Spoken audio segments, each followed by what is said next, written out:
Right, this is MrPenriquez with some news. Gonna try this video out and see if some news from me might help with some views or something. I don't know. Anyway, just trying it out. First off, Hurricane Erica. Uh, I was reading it. It has killed at least 20 people, and so you know.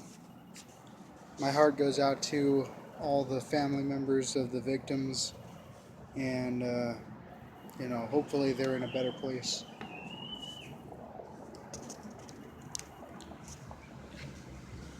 Um, okay, let's see here.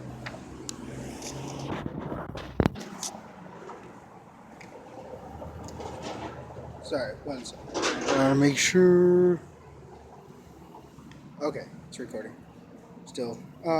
So anyway, um, there's going to be two phones from a UK manufacturer called WileyFox that's coming out.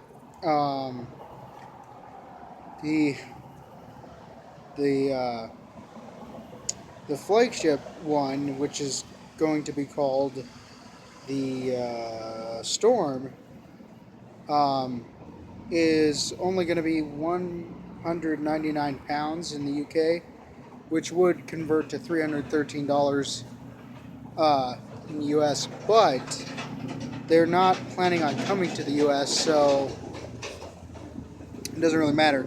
Wow, I'm just getting all sorts of noise over here. Hey, got some special news.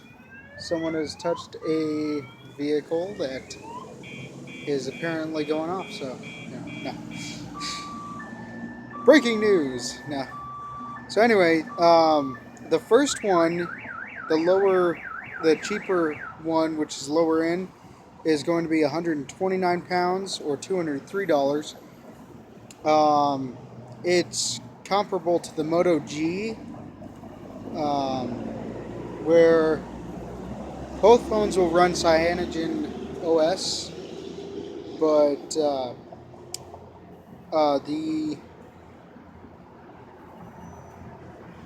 let's see here. The Swift, which is the lower end model, has a resolution of 1280 by 720, and it's made of Gorilla Glass. Didn't say specifically what kind of glass. I mean, I could look it up farther, but you can do that if you want to. It has 16 gigabytes of storage and a 2 gigabyte processor, RAM for processor.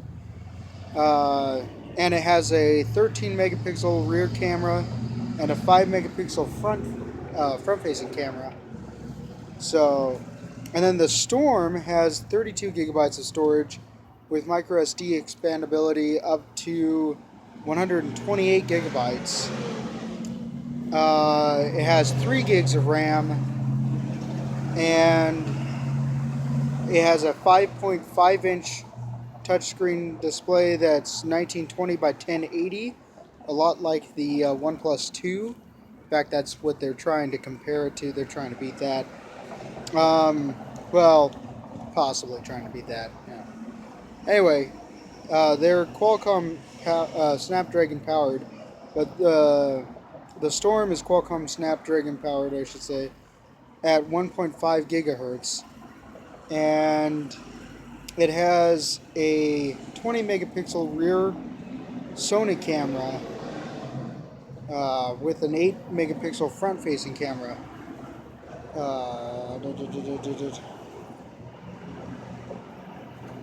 And the Swift is supposed to be on sale this next month, I suppose, later this next month or something like that.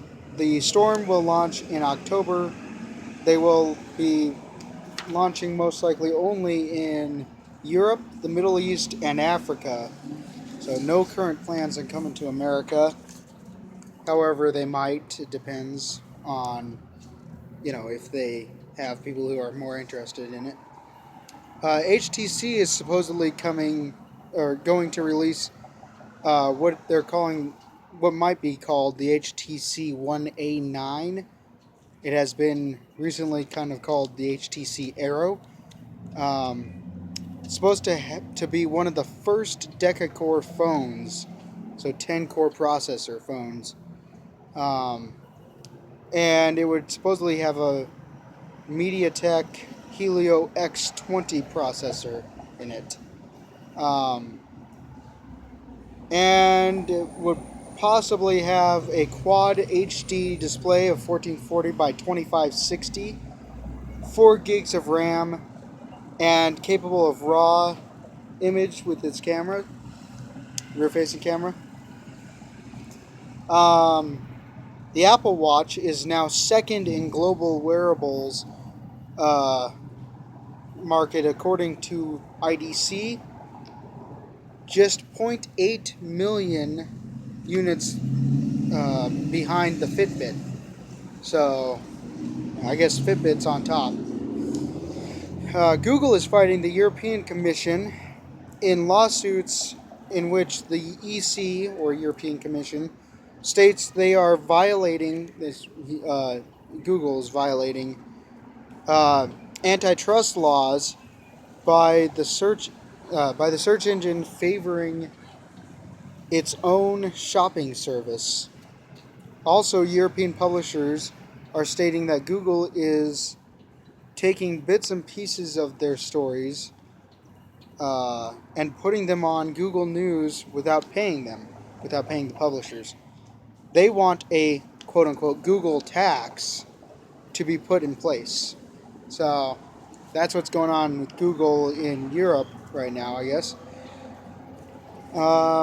Apple might sell 5 iPhones this year, iPhone models, with 2 new ones, the 6S and the 6S Plus.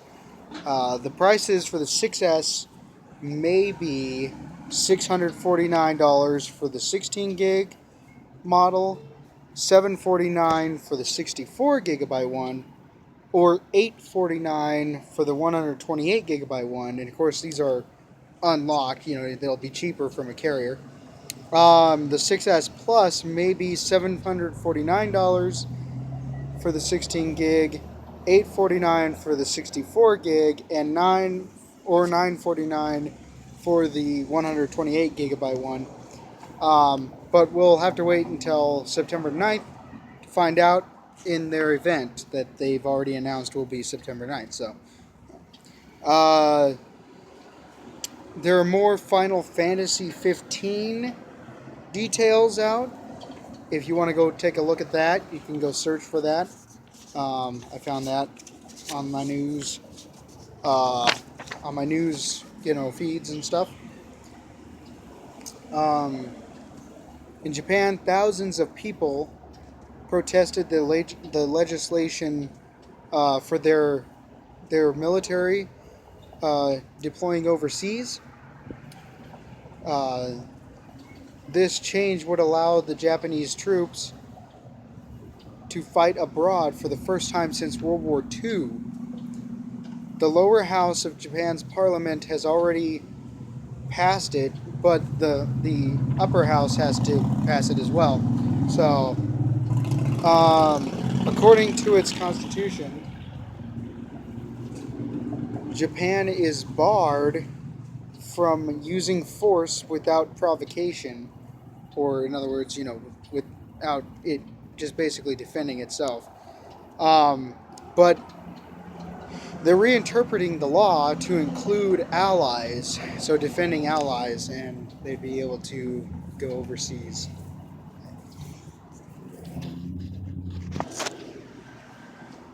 Okay, sorry about that. I'm outside of a kind of public place, so I don't really have any privacy. Anyway, so yeah, that's what tens of thousands of people were protesting that. This is pretty neat. There's something called the solar sunflower, and it is 80% efficient, which is pretty amazing, really.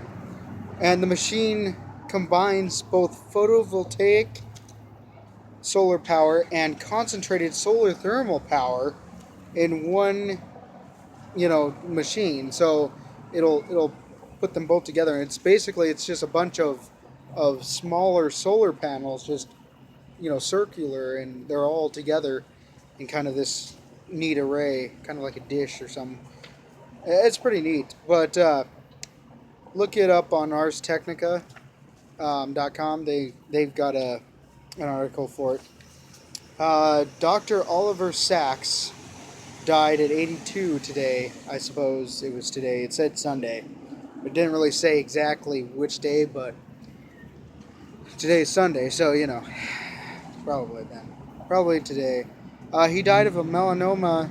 He had melanoma in his eye, and it spread to his liver. So he died of cancer. And he died in his home in Manhattan. So, you know,